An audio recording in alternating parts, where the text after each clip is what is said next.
बिस्मिल्लाहिर्रहमानिर्रहीम। नाज़रीन अस्सलाम वालेकुम, मैं हूँ इमरान वसीम। नाज़रीन, प्रोग्राम के आगाज़ में तो हम बात करेंगे, जैसा कि आप जानते हैं कि जस्टिस मज़हर अली नकवी साहब का इस्तीफ़ा आया। जस्टिस नकवी साहब के इस्तीफ़े के बाद जस्टिस इजाज़ुल एहसन भी सुप्रीम कोर्ट के जज नहीं रहे और उनकी तरफ से भी गुज़िश्ता रोज़ जो इस्तीफ़ा था वो सदर मुमलिकत आरिफ अलवी को भिजवा दिया गया। अब इन दो बड़े इस्तीफ़ों के बाद, दो बड़े रेज़िग्नेशन के बाद हमारे पास जो मुख्तलिफ़ ख़बरें हैं जजेस के इस्तीफ़ों के हवाले से, उसमें जस्टिस मुनीब अख्तर के हवाले से क्या अपडेट है, क्या वो वाकई ही जस्टिस इजाज़ुल एहसन के बाद मुस्तफ़ी होने वाले तीसरे सुप्रीम कोर्ट के जज होंगे, उनके करीबी ज़राए क्या बताते हैं। और जस्टिस आयशा मलिक साहिबा और जस्टिस शाहिद वहीद साहब के इस्तीफ़े के हवाले से हमारे पास कन्फर्म ख़बर है, पक्की ख़बर है, इसकी तफसीलात भी आपके साथ हम शेयर करेंगे। और हाई कोर्ट के 3 जजों के हवाले से भी एक बड़ा अहम दावा किया गया है। वो दावा क्या है उसकी डिटेल भी आपके साथ हम शेयर करने जा रहे हैं। और फिर ये तमाम जो जजों के इस्तीफ़ों की ख़बरों का जो हमारा मजमूआ है, इससे फ़ारिग होने के बाद आज सुप्रीम कोर्ट में क्या होने जा रहा है, बल्ले के निशान के हवाले से इमरान खान क्या धमाका करेंगे, और भी हमारे पास जो दीगर ख़बरें हैं उनकी तफसीलात भी आपकी खिदमत में पेश करेंगे। और कोशिश करेंगे कि रोज़ाना 7 बजे हम अपना जो वीलॉग है उससे अपने दिन का जो है वो आगाज़ किया करेंगे। तो पहली ख़बर नाज़रीन, जैसे कि मैंने आगाज़ में कहा कि नकवी साहब ने इस्तीफ़ा दिया और नकवी साहब के इस्तीफ़े के बाद इजाज़ुल एहसन साहब का इस्तीफ़ा तो गैर मतवक्के तौर पर उसकी ख़बर सामने आई। तो मैंने अपने मुख्तलिफ़ सोर्सेस को कुरीदा है, उनसे जानने की कोशिश की है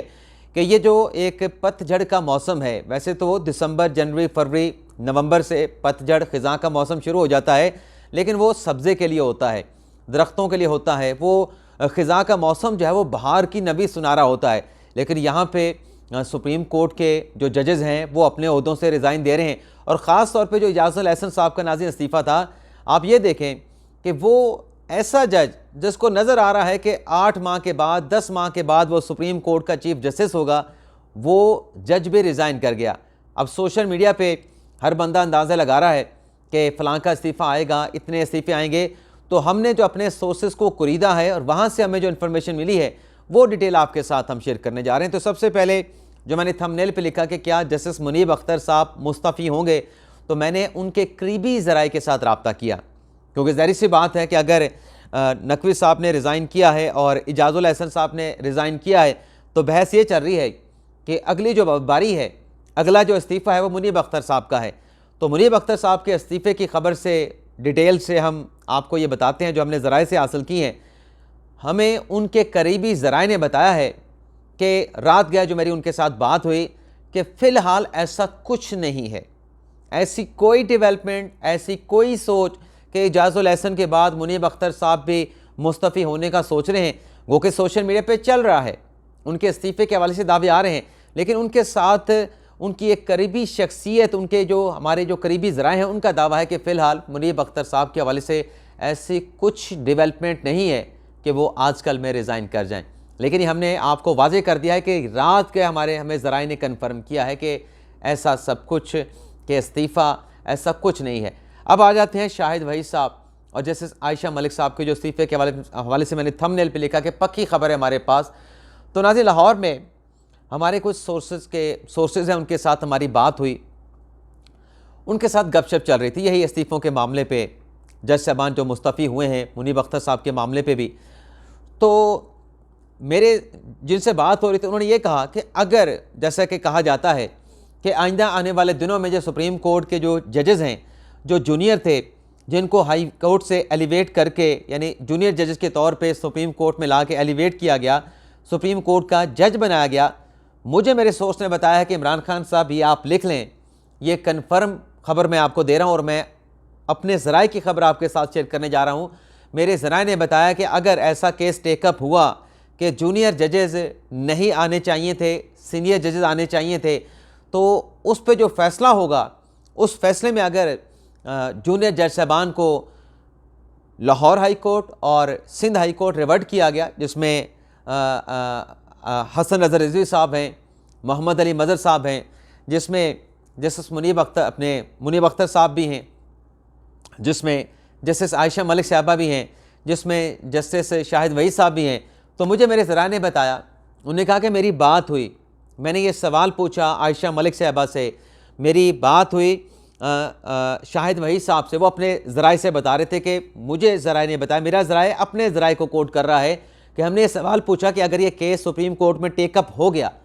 और आपको अगर हाई कोर्ट वापस भिजवा दिया गया कि आप जूनियर जज थे,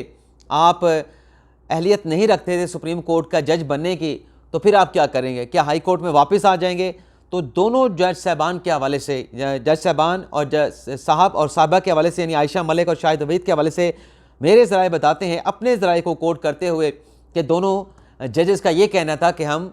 वापस नहीं आएंगे, हम रिज़ाइन कर देंगे, लेकिन लाहौर हाई कोर्ट में वापस नहीं आएंगे। अब मैंने फिर अपने ज़राए से पूछा कि ये तो मामला आपने बता दिया कि इनकी हद तक, आयशा मलिक और शाहिद वहीद की हद तक, लेकिन जो हसन नज़र रिजवी साहब हैं, मुनी अपने साथ में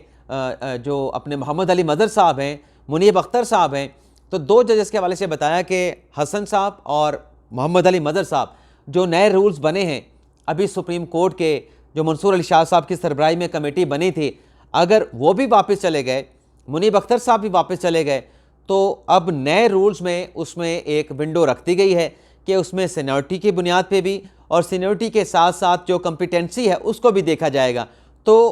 ये जो सिंध से आए जजेस अगर वापस जाते हैं, ये रिज़ाइन नहीं करेंगे, ये दोबारा से सिंध हाई कोर्ट में वापस जाने के बाद इन्हें फौरी तौर पे सुप्रीम कोर्ट जो है वो लाया जाएगा, ले आया जाएगा और एक प्रोसेस मुकम्मल हो जाएगा। तो ये हमें ज़राए ने आयशा मलिक साहबा और शाहिद वहीद साहब के इस्तीफ़ों के हवाले से ये एक पक्की खबर दी कि उनको अगर पीछे भेजा गया, लाहौर हाई कोर्ट में रिवर्ट बैक किया गया, तो वो हाई कोर्ट नहीं जाएंगे बल्कि अपने ओहदों से मुस्तफ़ी हो जाएंगे। इसके अलावा नाज़रीन, एक और ज़राए का ये दावा है कि लाहौर हाई कोर्ट के 3 जजेस भी जो है वो भी रडार पे आ गए हैं, और उन जजेस के हवाले से मेरे ज़राए ने बताया कि एक ऑडियो भी मौजूद है। उस ऑडियो में उन 3 जज साहबान का जिक्र किया गया है। हालांकि मैंने उनके साथ एक नाम के हवाले से इख्तलाफ भी किया, मैंने कहा नहीं, उसमें एक जज जो है वो मेरे ख्याल से उसमें जो नाम लिया गया वो गलत लिया गया, लेकिन मेरे ज़राए ने दावा करके कहा कि नहीं, वो नाम है उसमें और बिल्कुल ठीक लिया गया है। तो ज़रा ने बताया कि ये जो हाई कोर्ट के, लाहौर हाई कोर्ट का नाम ले रहे थे कि, बल्कि आपको एक और चीज़ बताता हूँ, काजी फैसल साहब नाज़रीन जब चीफ जस्टिस बने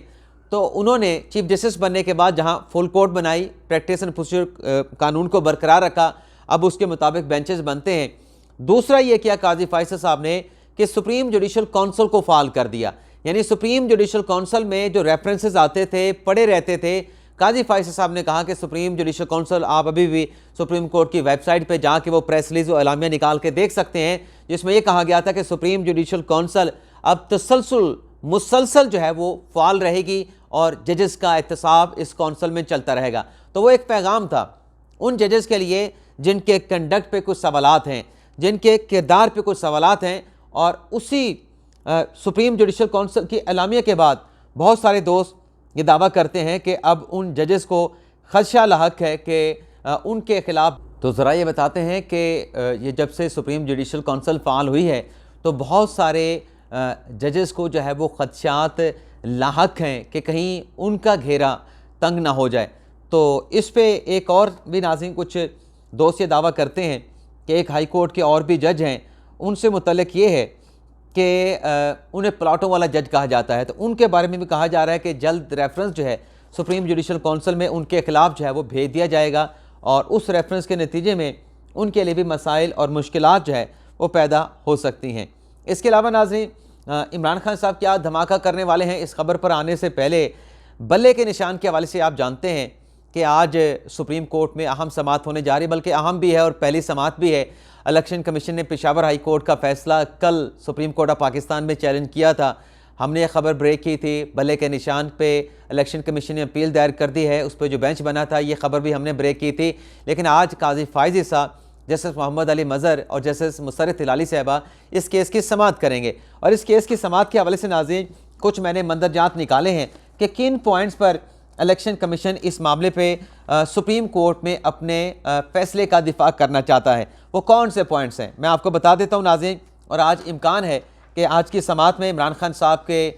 PTI के जो वकला हैं वो बग़ैर नोटिस के कमरा अदालत में मौजूद होंगे। एक तो नाज़रीन इलेक्शन कमीशन में इस अपील को ड्राफ्ट किया है मखदूम अली ख़ान ने, साथ में सिकंदर बशीर मोहम्मद ने और साद हाशमी साहब ने। वैसे ये सारी पटिशन साद हाशमी साहब और सिकंदर साहब की काविश नज़र आती है। इसमें कहा गया है एक नुक्ता कि 2017 में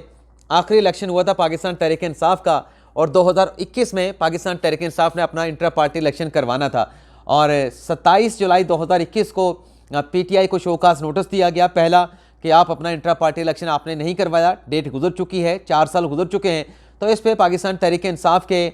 जो जमाल अकबर अंसारी थे, जो PTI के लोग पेश हुए, उनकी तरफ से कहा गया कि हमें 1 साल की तौसीह दी जाए। तो ये गैर मामूली रिलीफ पाकिस्तान तहरीक इंसाफ को इंट्रा पार्टी इलेक्शन करवाने के लिए दिया गया कि आप 2022 में अपना इंट्रा पार्टी इलेक्शन करवा लें। इसके बाद इलेक्शन कमीशन ये कहता है कि 2022 का मार्च आ गया, 2022 का अप्रैल आ गया, 2022 का मई आ गया, लेकिन पाकिस्तान तहरीक इंसाफ ने अपने इंट्रा पार्टी इलेक्शन नहीं करवाए। और फिर 10 जून 2022 को जमाल अंसारी, जो कि पाकिस्तान तहरीक इंसाफ के इलेक्शन कमीशन के चीफ इलेक्शन कमिश्नर थे, वो दस्तावेज़ लेके आए कि हमने पाकिस्तान तहरीक इंसाफ ने अपना इंट्रा पार्टी इलेक्शन करवा दिया है। तो वो डॉक्यूमेंट जो जमाल अकबर अंसारी ने जमा करवाए, उसका जायज़ा लिया, और जायज़ा लेने के बाद उसमें बहुत सारी जो है वो कंट्राडिक्शन सामने आई। PTI ने अपने कुछ आइन में तरमीम भी की थी और उन तरमीम का जिक्र भी किया था। तो फिर हमने इलेक्शन कमीशन ने 28 फरवरी 2023 को, यानी तकरीबन कोई 8 माह के बाद, फिर एक और शोकात नोटिस पाकिस्तान तहरीक इंसाफ को दिया, और उस नोटिस के बाद फिर जो तरमीम थे जो पाकिस्तान तहरीक इंसाफ ने अपने कॉन्स्टिट्यूशन में की थी, उन तरमीम को पाकिस्तान तहरीक इंसाफ की तरफ से वापस ले लिया गया। और फिर जब वो तरमीम वापस हुई तो PTI का इलेक्शन भी ख़त्म हो गया। तो फिर हमने 11 नवंबर 2023 को PTI को इंट्रा पार्टी इलेक्शन करवाने का कहा, और फिर जो 2 दिसंबर 2023 को इंट्रा पार्टी इलेक्शन करवाया पाकिस्तान तहरीक इंसाफ ने। उस हवाले से जो डॉक्यूमेंट जमा करवाए गए, उसका जब जायज़ा लिया गया तो ये भी PTI का इंट्रा पार्टी जो इलेक्शन था, ये भी आइन और कानून के मुताबिक नहीं था। आइन पाकिस्तान तहरीक इंसाफ का और कानून इलेक्शन एक्ट का जिक्र जो है वो इस पटिशन में किया गया है। तो देखते हैं आज इस केस पे क्या समाअत होती है। मैंने रात के वीलॉग में भी कहा था कि अगर तो बल्ले का निशान पाकिस्तान तहरीक इंसाफ का हक होगा तो ये बेंच पाकिस्तान तहरीक इंसाफ को बल्ले का निशान देगा। ये पेट है, ज़रा एक दाने के भी, एक बाल बराबर की भी डंडी काजी फायसा या उनका बेंच नहीं मारेगा। लेकिन अगर जिस तरीके से इलेक्शन कमीशन ने अपनी पटिशन में कहा है कि PTI खुद तो लेवल प्लेइंग फील्ड मांगती है, साफ शफाफ इलेक्शन मांगती है, लेकिन अपने पार्टी का जो इलेक्शन है वो अपने कॉन्स्टिट्यूशन के मुताबिक नहीं कराया और इलेक्शन एक्ट के मुताबिक नहीं कराया, अगर ये डिस्क्रिपेंसी है, क्योंकि साबित ये इलेक्शन कमीशन के वकील ने करना है, अगर ये आइन और कानून के मुताबिक इलेक्शन नहीं हुआ तो फिर PTI को जो बल्ले का निशान है या ऐसे काजी फायसा साहब उठा के उनको नहीं दे देंगे, नहीं क्यों इलेक्शन हो रहा है तो आप इनको बल्ले का निशान दे दें, अगर नहीं बनता तो नहीं मिलेगा, अगर बनता है तो ज़रूर मिलेगा। तो देखते हैं, जुमे का दिन है तो जुमे के दिन इस केस में क्या डेवलपमेंट होती है। इसके अलावा नाजरीन,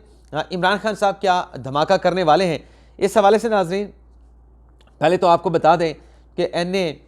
89 से और NA 122 से इमरान खान साहब के जो नॉमिनेशन पेपर रिजेक्ट हुए थे, तो इस पर काम किया था खालिद यूसुफ चौधरी साहब हैं। मैंने कल भी इनका जिक्र किया था, PTI के लॉयर विंग के एक प्रोमिनेंट लॉयर हैं, लेकिन आपको ये स्क्रीन पर नज़र नहीं आएंगे, मीडिया पे नज़र नहीं आएंगे, लेकिन मैंने ये भी बताया था कि काम बहुत ज़्यादा करते हैं, ये अब लेग वर्क बहुत ज़्यादा करते हैं खान साहब के केसेस के हवाले से, बुशरा बीबी साहब के केसेस के हवाले से। तो ये जो नॉमिनेशन पेपर रिजेक्ट हुए खान साहब के अपीलेट ट्रिब्यूनल से, उनके तमाम रिकॉर्ड इन्होंने इकट्ठा करके भिजवा दिया था लाहौर में PTI की टीम के पास कि आप जो वहाँ पे अपीलेट फोरम बना है, वहाँ पे ये अपील इमरान खान साहब के दोनों हलकों के NA 89 और 122 के हवाले से अपील दायर कर दें। अब इस बंदे ने तमाम डॉक्यूमेंट्स इकट्ठे किए, लेकिन आप PTI की लाहौर की लीगल टीम की सुस्ती कह लें, चुस्ती कह लें, वो कल जो दिन गुजर गया ये अपील हाई कोर्ट में दायर ना कर सके। हालांकि जो मोनिस इलाही का मामला था, परवेज़ इलाही का मामला था, कैसरा इलाही का मामला था, उनकी अपील दायर भी हुई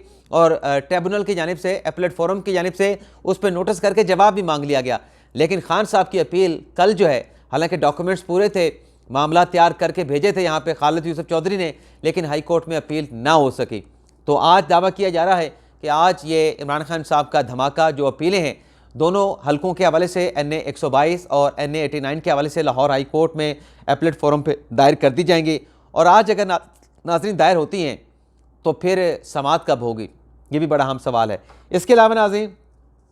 पेशावर हाई कोर्ट में आज़म समाती, आतिफ खान, शहराम तरकई और मुराद सईद के जो अपीलेट ट्रिब्यूनल से नॉमिनेशन पेपर रिजेक्ट हुए थे, वहाँ पे पेशावर हाई कोर्ट में रजिस्ट्रार ने लार्जर बेंच बनाने के लिए, अपीलेट ट्रिब्यूनल के फैसलों के खिलाफ अपीलों पर सुनने के लिए जो लार्जर बेंच बनेगा, उसका जो नोट है, जो फाइल है, वो chief justice Peshawar high court Ibrahim Khan साहब को भिजवा दी है। इसके अलावा नाज़रीन एक और डेवलपमेंट है कि जैसा कि मैंने बताया कि परवेज़ इलाही साहब का तो मामला लाहौर हाई कोर्ट में चैलेंज हो गया, मोनिस इलाही साहब ने, परवेज़ इलाही साहब ने और कैसरा इलाही साहबा ने। लेकिन जो फवाद चौधरी साहब के नॉमिनेशन पेपर रिजेक्ट हुए थे, पहले तो रिटर्निंग अफीसर ने उनके नॉमिनेशन पेपर मुस्तरद कर दिए थे, फिर वो अपील में चले गए थे अपीलेट ट्रिब्यूनल में, लेकिन वहाँ पे उनके नॉमिनेशन पेपर पहले एक्सेप्ट हुए थे। लेकिन बाद में जब उनकी अहलिया हिबा फवाद चौधरी के नॉमिनेशन पेपर आए, उसमें जब देखा गया कि डिस्क्रिपेंसीज़ हैं, कुछ अकाउंट्स हैं, कुछ गैर मुल्की दौरे हैं जो ज़ाहिर नहीं किए गए, तो फवाद चौधरी साहब के मंजूर हुए जो नॉमिनेशन पेपर थे वो दोबारा अंडर क्लाउड आ गए, वो दोबारा उन पर क्वेश्चन मार्क लग गया और फिर अपीलेट ट्रिब्यूनल ने उनके नॉमिनेशन पेपर मुस्तरद कर दिए थे। तो अपीलेट ट्रिब्यूनल के फैसले के खिलाफ अब फवाद चौधरी साहब ने भी लाहौर हाई कोर्ट के अपीलेट फोरम से रुजू कर लिया है। तो देखते हैं आज वहाँ पर समाअत होनी है तो क्या फैसला, क्या डेवलपमेंट सामने आती है। इजाज़त चाहते हैं नाज़रीन, अल्लाह हाफिज़।